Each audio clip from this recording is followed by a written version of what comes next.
We are continuing on with our NHL offseason plan series where we're looking at the 14th ranked team from the NHL's regular season, the Winnipeg Jets. What do they have to look forward to this offseason and what changes might be made? We'll discuss that coming up next. So welcome back to another video here at Top Shelf Hockey. Now, as I mentioned, we're carrying on our off-season plan series today, where we're analyzing the regular season of the Winnipeg Jets and discussing what we might see and what our expectations are for them during the upcoming off-season here. The off-season is pretty much getting ready to head into full swing now that their season has come to an end. Of course, we've seen them make the playoffs in the North Division and end up losing in round 2 against the Montreal Canadiens. So obviously, first step here, we're going to take a look at the regular season stats for the Jets, analyze that as well as their cap space, look at any upcoming contracts that are expiring as RFAs or UFAs, and then look at the 5 burning questions facing this franchise moving forward. Now let's take a look at their regular season stats here for the Jets. So overall, the Jets didn't have too bad of a season, but they certainly had their ups and downs. They finished with a record of 30-23-3 for 63 points. They grabbed third spot in the North Division. They finished with a goal differential of plus 16, which is not too bad.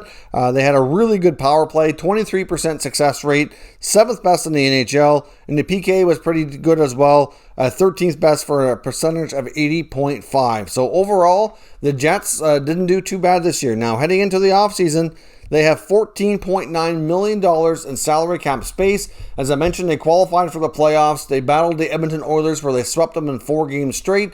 Then they got swept themselves by the upstart Montreal Canadiens in round number 2. So they played a grand total of 8 playoff games. Not something you see very often where they sweep somebody and then get swept themselves immediately right after. So now let's take a look at the upcoming contracts for the Jets here, see who the RFAs and UFAs are for this franchise.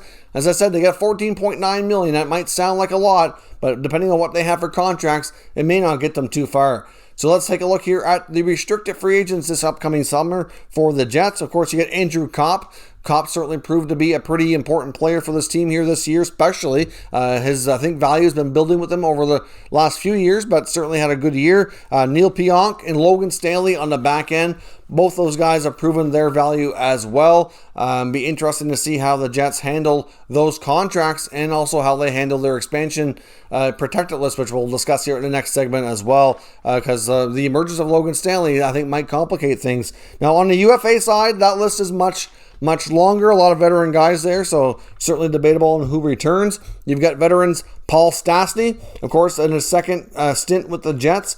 Does he return? I guess a lot of it's probably going to depend on money, but to be honest, I'm not sure that he does, but I guess we'll see how the Jets feel about it. If he's willing to take a short-term contract for a fairly inexpensive deal to be able to do more here with Pierre-Luc Dubois, and I think Stastny's status with the team will impact things. They also have Matthew Perreault. Of course, he's been a trade talk and a cap casualty chat of a player for the last few years, but he survived to the end of his contract.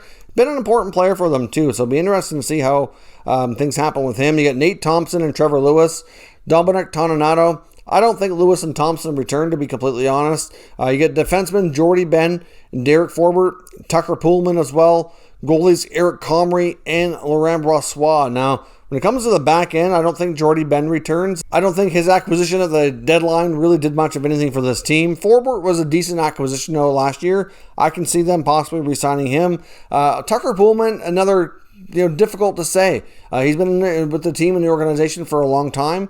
It hasn't really evolved, I think, to be the player that they were hoping he would be. So I'm not sure if they cut ties or how they handle the Pullman situation. When it comes to goaltending, they could possibly re-sign Brossoit to be the backup. Wouldn't be shocking if they did get him in another 1 or 2 year deal on a fairly, inexpensive, probably under $1 million contract. He's been decent behind Hellebuck.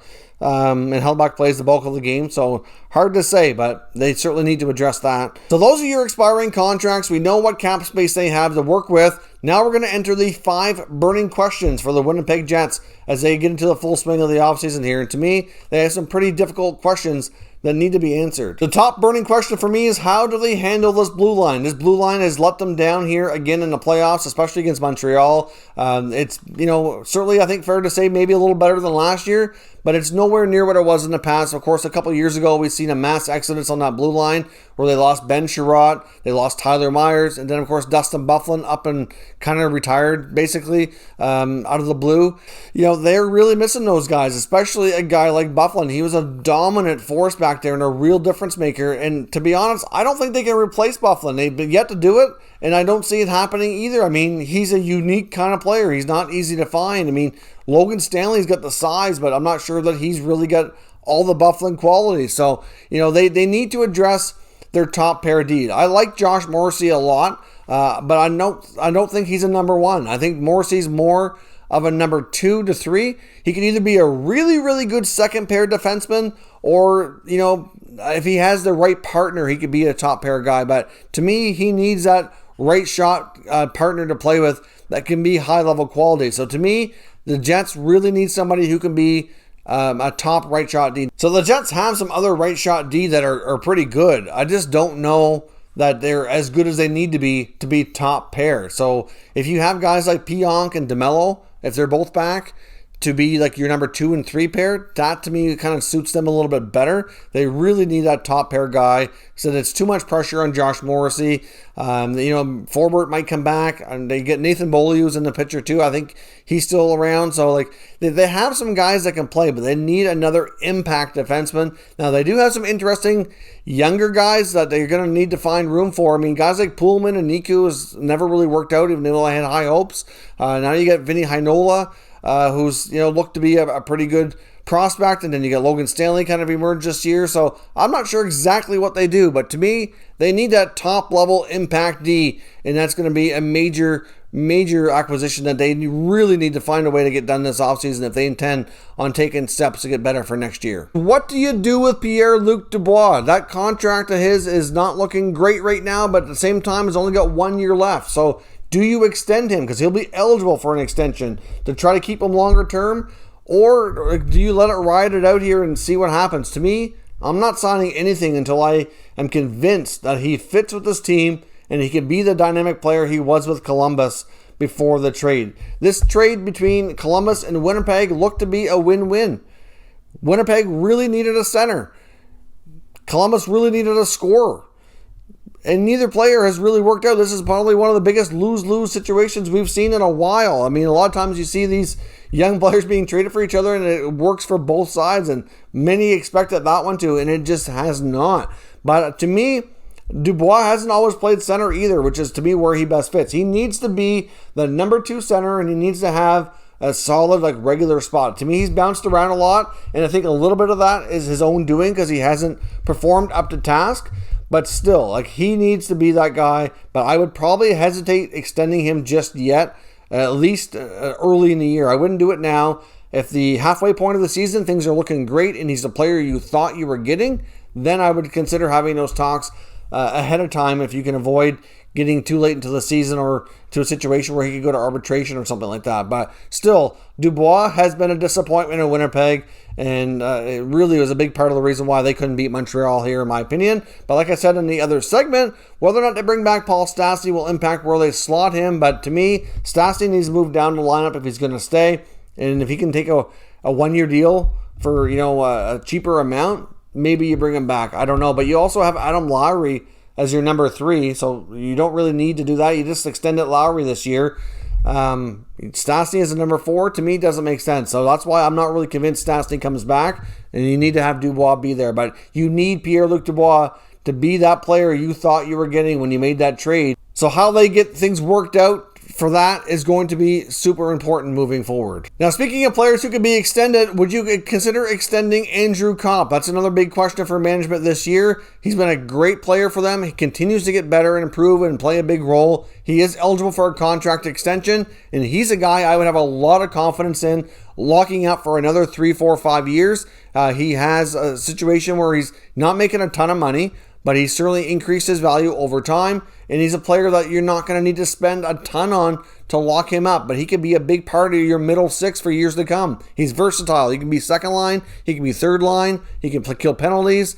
You can throw him on the power play if you needed to. You can put him out late in the game. You can trust him in all situations. To me, I would take advantage of that situation while you can and get him locked up to be a big part of this team's future. You locked up Adam Lowry, and he's a perfect guy who can play with him or occasionally move up, like I said, when necessary. You already locked up Adam Lowry as well, another good depth role player like Comp. To me, you get this deal done as well. They could be big pieces of the team's future. The next burning question for me is goaltending. Obviously, Hellebuck is one of the top goalies in the NHL, one of the top goalies in the world. But what do you do with the backup spot? Do you bring back Laurent Brossoit? Do you try to bring back Eric Comrie? I mean, that guy's been through waivers so many times, it's crazy. You kind of feel bad for him, but that's how she goes if you want to try to be an NHL pro sometimes. I'm not sure what direction they do go in. I think they might explore other options, but to me, I'd be comfortable bringing back Brossoit on a short-term contract to continue backing up Hellebuck. And the last burning question here as well is how do they handle expansion? Like I said, the emergence of Logan Stanley complicates things. I mean, you would have thought they would go 7-3-1, which I still think they'll do,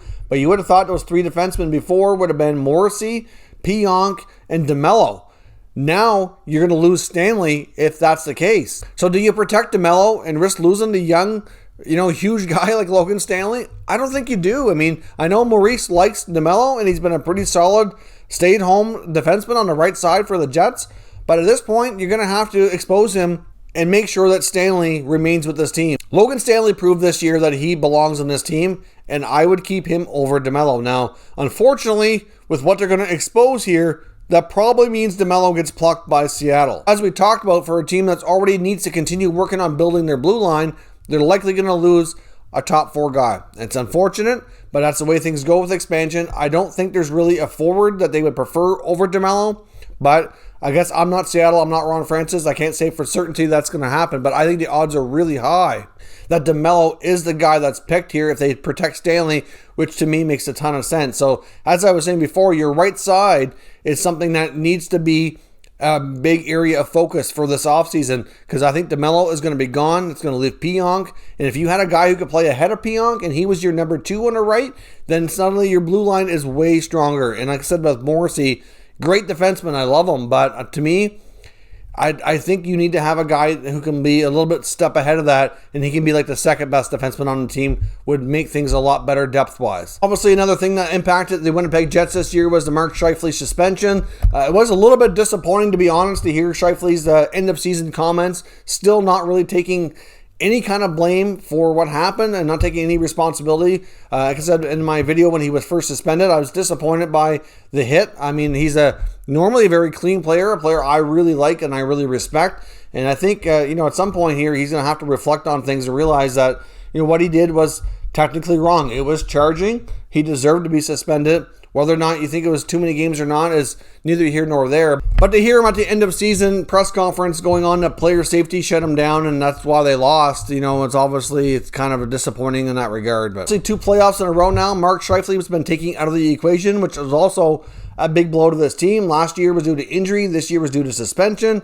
So regardless if you like the suspension or not, it was a big blow to this team. Now, doesn't mean they definitely would have won, but it's certainly a big factor when your top center is not in your lineup. So I do largely think that the core of this team returns. I think Paul Maurice likely stays on as head coach. I think there's a lot of things to like about this team, but Kevin Cheveldayoff certainly has some work to do. I think the Laine Dubois trade, as I mentioned earlier, has not worked out the way they were hoping for, and their deadline acquisitions was really underwhelming. We needed more from Cheveldayoff to help push this team to being a real true playoff contender. So let me know what you expect from the Jets during this offseason. If you're new to the channel, make sure you subscribe and stick around. There's plenty more videos coming in this series, as well as all the news and rumors to keep you up to date on all 32 NHL teams. Thank you for watching, and I'll catch you next time.